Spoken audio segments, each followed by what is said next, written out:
Suratmo, seorang pria berusia 57 tahun asal Pemalang, tak mampu menahan tangis ketika menceritakan nasib buruk yang menimpanya. Uang 900 juta rupiah hasil penjualan tanah warisan hilang gara-gara ditipu seorang oknum polisi berinisial WR, yang bertugas di Polres Pemalang, Jawa Tengah. Semua bermula pada tahun 2020 lalu. Oknum polisi berpangkat bribtu itu menjanjikan bahwa dua putra Suratmo, yaitu Sutirto dan Muhammad Syukur, bisa lolos seleksi Bintara Polri tapi ada syaratnya, yakni mesti ada uang, pelicin.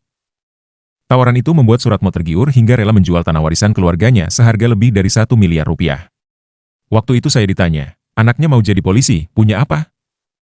Sawah, karangan rumah, jual saja untuk membiayai supaya hidupnya senang, ujar Suratmo, menirukan bujuk rayu oknum polisi tersebut saat berbicara ke pers Senin, 6 Januari 2025.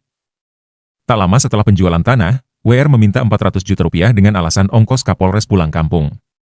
Beberapa hari kemudian, oknum polisi berusia 32 tahun itu kembali mendatangi Suratmo dan meminta tambahan uang hingga 500 juta rupiah dengan dalih melunasi biaya kepada Kapolda. Meski berat, Suratmo menyerahkan uang tersebut dengan perjanjian bermeterai bahwa uang akan dikembalikan jika anak-anaknya gagal masuk Polri. Namun, harapan Suratmo sirna ketika kedua anaknya gagal seleksi. Uang yang telah diserahkan pun tak kunjung kembali.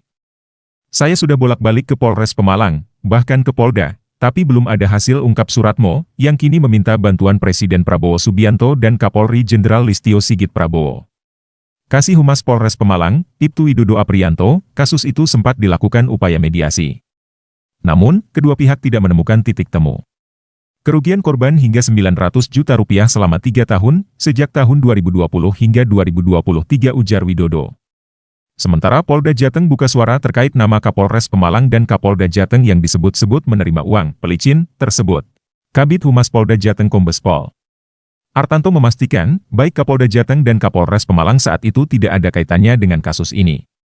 Menurutnya, oknum polisi berinisial WR itu hanya mencatut nama mereka. Pakai-pakai nama orang untuk menipu atau mengelabui seseorang. Namanya juga ingin mencari keuntungan, ujar Artanto Selasa, 7 Januari 2025. Bribtu WR kini sudah ditetapkan sebagai tersangka dan ditahan di Mapolres Pemalang. Sejauh ini belum ada tambahan tersangka dalam kasus ini.